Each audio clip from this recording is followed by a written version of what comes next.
어찌됐건 하정우 감독님께서 저보다 그냥 선배 감독님으로서 비행기를 먼저 접해 보셨고 해가지고 제가 또 그런 거에 대한 거를 또 질문을 좀 했었어요. 사실 그 하정우 배우가 아니라 하정우 감독으로서는 그 데뷔작이 롤러코스터. 사실 이 영화하고는 그 완전 정서가 다르고 그 작품은 뭐 하이제킹 영화라기보다는 이제 항공기를 소재로 그 안에서 벌어진 소동극이라고 할 수가. 이제 그 작품으로 이제 오사카 아시아 영화제에서 이제 신인 감독 상도 아무튼 제가 왜 얘기를 꺼냈는지 모르겠는데 아무튼 뭔가 좀 처음에 이제 하이제킹이라고 하는 작품 이렇게 얘기를 들었을 때 그냥 불쑥 그냥 데뷔작 연출 데뷔작이었던 롤러코스터가 떠올랐습니다. 좀 살려주시죠. 제가 제일 좋아하는 영화 중에 하나입니다. 한국 영화의 진짜 롤러코스터는 걸작입니다. 여러 번 봤어요, 여러 번. 네. 감사합니다, 감독님. 네, 진짜 너무 감사합니다. 또 언급해 주셔서. 네. 일단 이 작품을 이제 제가 롤러코스터를 찍었죠. 네, 굉장히 뭐 그때 예산과 지금 예산과 그때 기술과 지금의 기술과 뭐 그때 경험치와 지금의 경험치는 또 엄청나게 차이가 있고, 다만 한 가지 그 비행기 안에서 실제로 이 촬영하는 게 굉장히 어렵잖아요. 카메라 셋업하기도 어렵고 조명을 셋업하기도 어렵고 정말 뭐 동시 녹음 기사 붐맨이 가는 자리도 없고, 그러니까 배우들이 브로킹할 수 있는 자리도 여건이 어려우니까 그것도 한 공간에서 와 이걸 어떻게 이런 수많은 핸디캡들을 어떻게 헤쳐 나가야 되지, 저는 이제 배우로서 연기적으로 어떻게 이거를 극복해 나갈 수 있을까. 또 초반에 감독님 만나서 이제 이 시나리오를 가지고 이야기를 할 때 또 주제 넘게 제가 감독님 그 카메라 셋업 어떻게 해요? 그 댕강이 됩니까? 그 댕강이라고 그 비행기 세트를 한쪽 면을 뜯어가지고 이제 외부에서 촬영을 하는 거예요. 그 세트를 면을 뜯는 거를 댕강이라고 하거든요. 좋지 않은 말입니다. 어쨌든. 근데 이제 그게 이제 그거에 대해서도 여쭤보고 그게 가능한지, 조명은 어떻게 셋업을 하는지 그게 되게 궁금해서 초반에 감독님한테 굉장히 많이 그런 질문을 했던 것 같아요.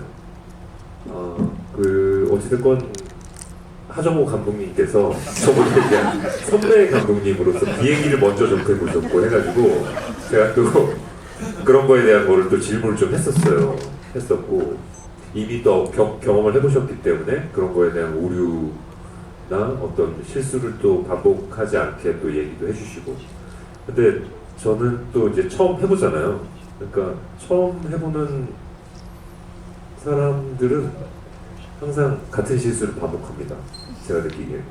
그래서 제가 되게 오만하게 댕강 안 하겠다. 네. 비행기 면을 뜯지 않고 지금 보니까 딱 여기 좌석 두 줄 크기가 비행기 크기처럼 보이거든요. 거의 앞에서 끝까지가. 옆에 보시면 딱 승객들이 그렇게 보이고 통로가 중간 통로가 있고 그런 느낌인데 네네. 그런데 그 공간 안에 승객 배우분들 50여 분 좀 넘는 분들과 스태프분들이 한 20분 정도 들어와가지고 막 아둥바둥 하고 있었거든요. 촬영하면서 제가 그랬어요. 죄송합니다. 사과드립니다. 네. 이게 나갈 데가 없네요. 네. 너무 덥고 정말 뭐라고 해야 되지? 그리고 출입구가 앞뒤로 하나씩 있었거든요. 근데 출입구가 앞뒤로 하나씩 있는데 뒤에 조명을 설치하면 그 출입구 하나를 쓸 수가 없어요. 그럼 거의 한 70~80명 되는 스텝 배우분들이 출입구 하나로 왔다 갔다 뭐 계단 오르락 내리락 하면서 이건 내가 굉장한 실수를 했구나 라고 생각을 했는데, 찍힌 결과물을 보고 나서는 사실 그 선택을 한 게 조금 보는 분들이 실제적인 느낌과 함께 좀 갑갑함을 느꼈으면 했거든요. 비행기 안의 갑갑함을 같이 느껴줬으면 좋겠다 해서 했는데 촬영하면서는 상당히 후회를 많이 했습니다. 네. 그럼 이제 여진구 씨가 연기한 그 용대 캐릭터도 이렇게 세 분께 좀 질문 드리고 싶은데요.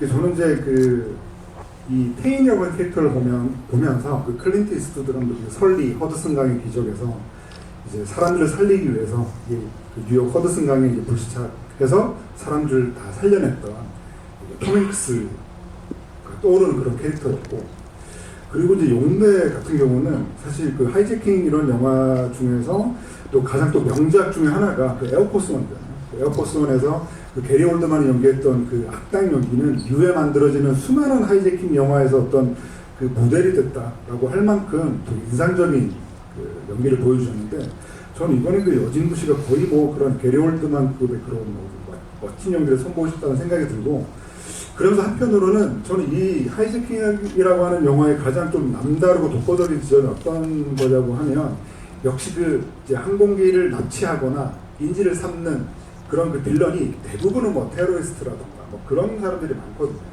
근데 여기서 그 여진구 씨가 연기한 이 용대는 약간 연민이 가는 캐릭터로 이제 묘사가 되고 있고, 그리고 실제로 작품 안에서 플래시백으로 용대가 겪었던 그런 말도 안 되는 일을 보여주기도 하잖아요. 저는 이제 그런 시도가 그 실제로 이제 실화를 놓고 보면 그 이전에 이제 영화의 오프닝에서 보이는 뭐 YS-11호라던가 그 이전에 있었던 그 창량호라고 하는 그 납북된 또 비행기가 있더라고요. 근데 사실 앞서 있었던 그 두 사건 같은 경우에는 실제로 그 이제 그 고정 간첩, 북한 간첩의 소행이었다고 하면 정말 놀랍게도 이건 그냥 진짜 22살짜리 그 민간인이 이런 사대폭탄을 만들어서 이런 행동을 한 거 아니에요. 그래서 저는 그게 이 영화에서 가장 인상적인 지점이기도 해서 그 이 용대 캐릭터를 그런 식으로 좀 묘사하려고 한 데는 좀 어떤 의도가 있으셨을까? 위험 부담은 없으셨을까? 네, 그런 것도 좀 여쭤보고 싶었습니다. 네, 이 질문 자체가 되게 위험 부담이 있는 질문인데요. 네, 그 사실 저도 처음 이 이야기를 시작하면서는 용대라는 무엇이 있었을까라는 거에 대해서 되게 많이 상상을 했었던 것 같아요. 그러면서 한국 전쟁사 책도 좀 읽어보고 그 지역에 관련돼서 이제 분석돼 있는 강원도 고성 출신인데 그 원래 용대라는 친구의 원 모델 김상태라는 사람은 강원도 고성 출신이었는데 거기 지역에 관련된 지역사를 읽어보고 하면서 그 지역이 수복지구더라고요. 수복지구라고 하면 저도 사실 잘 몰랐는데 이제 뭐 저희 우리나라가 이제 38선이 그어지면서 북한 땅이었던 거죠. 기존에 북한 땅이었고, 그리고 전쟁이 벌어지면서 남한이 됐다가 다시 북한이 됐다가 결국에 이제 남한이 되면서 우리 땅이 된 건데, 그 지역에 용대가 태어나던 해가 1950년이에요. 한국 전쟁이 일어나던 그 해인데, 이 친구는 뭐 어떻게 보면 북한 주민이었었겠죠. 그리고 그 가족들 모두가 그랬을 거고. 그런데 뭐 형도 군대에 갔고, 그러면 그 사람들은 어떤 삶을 살았지가 제일 궁금했던 것 같아요. 그 수복지구민들의 삶이라는 어떤 뭔가 책들이 좀 있는데, 여기에 나오는 그 용대가 당했다고 자기 입으로 구술하는 내용들은 다 그 주민들이 겪었던 것들을 그냥 이제 영화적으로 다 표현을 해놓은 거고요. 아마 그 인물도 좀 비슷한 일들을 겪지 않았을까 그런 생각으로 이렇게 용대라는 인물을 만들었습니다. 이제 하정우의 입장에서는 그 태인이라고 하는 이 인물이 그 승객을 대하는 태도랑 용대를 대하는 태도, 이게 좀 비슷할까 아니면 다를까, 이런 것도 좀 궁금하긴 하거든요. 처음에는 폭탄을 터뜨리기 전에는 뭐 당연히 똑같이 대했겠죠. 네, 대했죠. 네. 근데 폭탄 터뜨리고 나서는 어쨌든 이제 이 친구를 안정을 시켜야 되는 거니까, 네. 또 어떻게 또 돌발 행동을 어떤 거를 할지 모르기 때문에 또 저는 또 규식 같은 경우에는 또 눈부상을 입었었고, 그리고 또 미션이 굉장히 많았던 것 같아요. 뭐 인물 대 인물의 영화 속으로 들어가서 이야기를 하자면 뭐 영화에서 씬들이 그렇게 배치가 되고 그렇게 대사들과 상황들이 놓여지게 된 거고, 제가 한 발자국 떨어져서 연기를 이제 할 때는 일단 주어진 미션들과 제가 해야 될 것들이 너무 많이 있었기 때문에 일단 최대한 좀 침착하게 당황하지 않고 그러한 것들을 미션들을 하나씩 연기를 해 나가야겠다. 일단 여기서 태인이라는 인물이 혼자 당황을 하거나 여기서 혼자 흥분을 해버리면 거기서부터 말이 안 되는 것 같아요. 어쨌든 이 비행기를 끌고 가야 되는 거기 때문에, 살려야 되기 때문에 규식보다는 옥순보다는 좀 침착하게 주어진 미션들을 잘 대응을 해야겠다라는 것이 저의 첫 번째 연기 플랜이었던 것 같아요. 확실히 이제 그런 연기가 좀 힘드셨을 거다라고 생각이 드는 이유는 확실히 그 다른 하이제킹 영화들하고 비교해 보면 좀 일단 비행기가 큰 경우가 많잖아요. 그러다 보니까 그 뭔가 좀 숨어 있을 때도 있고, 그리고 이제 말하자면 이런 테러리스트나 이런 그 빌런들이 다른 공간에 가 있거나 이런 경우도 많기 때문에 이런 게 잘 없는데, 사실 이 작품 같은 경우는 그냥 복도 하나만 있는 꼴이다 보니까 계속 옆에 서 있거나 계속 뭔가 얘기를 해야 되고 그런 상황이다 보니까 배우 입장에서는 굉장히 연기하기 힘들지 않았을까, 그런 생각을 해봤던 것 같아요. 일단 감독님이랑 이 용대라는 인물에 대해서, 용대가 폭탄을 터뜨리고 나서 혼자서 그 비행기를 장악을 하고 납치를 해서 이북으로 간다. 이게 과연 말이 될까? 뒤에서 덮쳐서 충분히 제압 가능하지 않을까? 이제 그런 생각을 이제 머릿속으로 했었죠. 그래서 실제로 이제 여진국 배우하고 감독님하고 다른 배우분들하고 이제 세트에 가서 리허설을 하는데, 친구가 리허설에서 진짜로 연기를 하더라고요. 그 문이 어린애가 돌아가가지고 막 대사들을 하는데 충분히 찍소리도 못하고 가만히 있을 수 있겠다라는 생각이 들었어요. 거기서 굉장히 되게 말이 됐었어요. 또 용대라는 캐릭터는 어떤 논리가 좀 부족한 캐릭터인 것 같아요. 하지만 논리보다 더 무서운 거는 무슨 행동을 할 줄 예측 불허의 캐릭터라고 저는 생각이 들었었어요. 그렇기 때문에 충분히 장악할 수 있겠구나, 장악할 수 있는 에너지가 있겠구나라는 생각이 들었던 것 같아요. 우리 김성수 감독님께 여쭤보는데요. 그 용대 캐릭터를 포함해서 사실 감독님께서 보신 뭐 인상적인 캐릭터 혹은 뭔가 보면서 되게 좀 감탄하면서 봤던 장면 같은 게 있다면 어떤 게 있을까? 먼저 감탄한 장면은 그 중간에 그 태인이 이제 북한으로 넘어갔다고 거짓말을 하고 임시 비행장에 이렇게 착륙하려다가 다시 솟구치는 장면. 그 장면에서도 제가 이제 몸을 앞으로 굽혔다가 이렇게 혼자서 4D를 했는데, 하지만 제가 제일 좋아하는 장면은 이제 수직으로 솟구치는 그 장면입니다. 그거는 참 영화적으로도 하이라이트고 감정적으로 최고 고조가 되고 또 이야기의 국면이 또 바뀌고 그러면서 영화의 또 모든 기술이 또 그런 어떤 볼거리로서 스펙타클로서의 그 장면이 이렇게 완전히 최고조에 이르는, 그리고 저희가 한정된 비행기 안에서 벌어지는 여러 가지 이야기를 완전히 전복시키는 그런 장면이어서 그 볼거리가 너무 근사한 것 같아요. 그리고 그 용대 역할을 했던 여진구 씨는 제가 깜짝 놀랐습니다.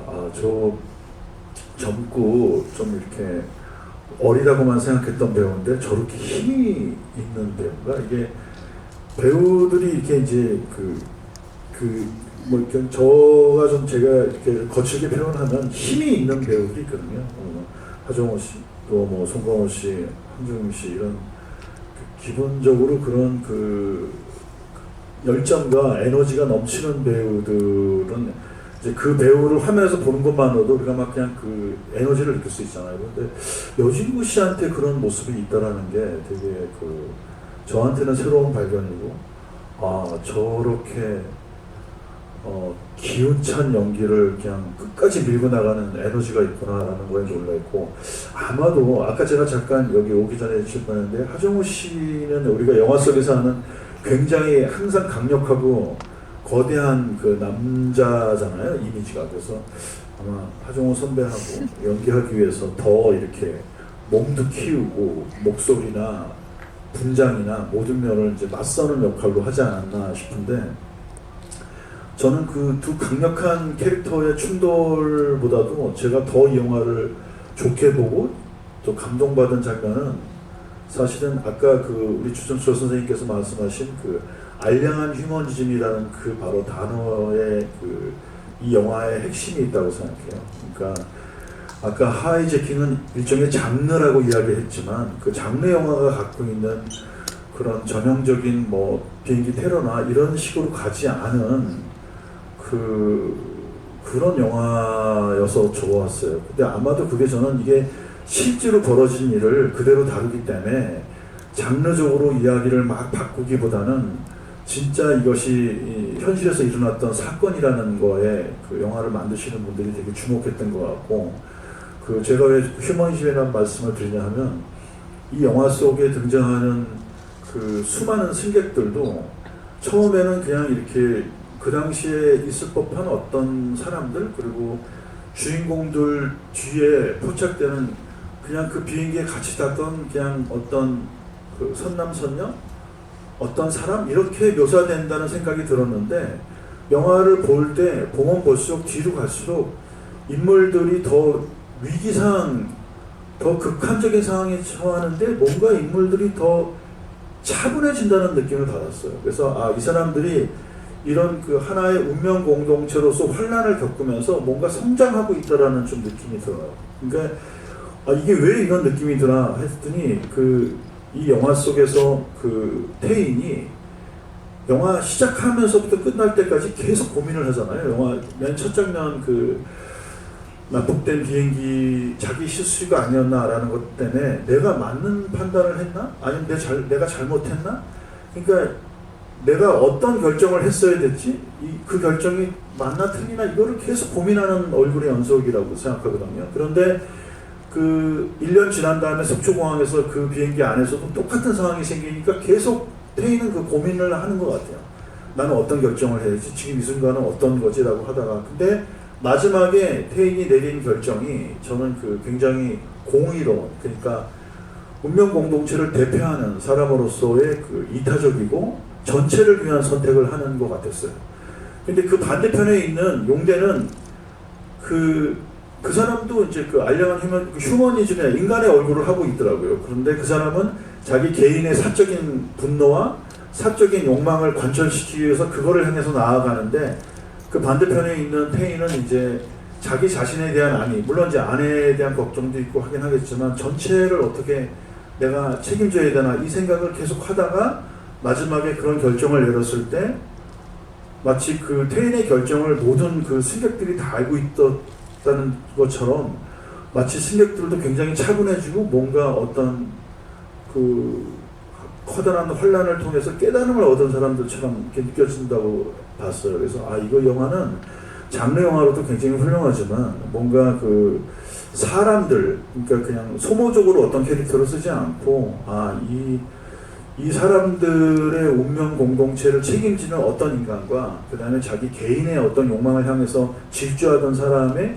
대결이었구나, 그런 느낌이 들어서 아주 훌륭한 그 인간 중심의 근사한 영화라는 생각이 들었습니다.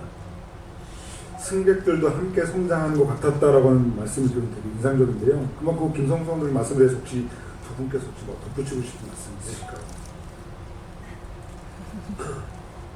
네, 그 감독님이 너무 좋게 얘기를 해주시니까 어떻게 얘기를 이렇게 답변을 드려야 될지 잘 모르겠는데요. 네, 맞습니다. 네. 우시는 건 아니시죠? 네, 울지는 않고요. 네.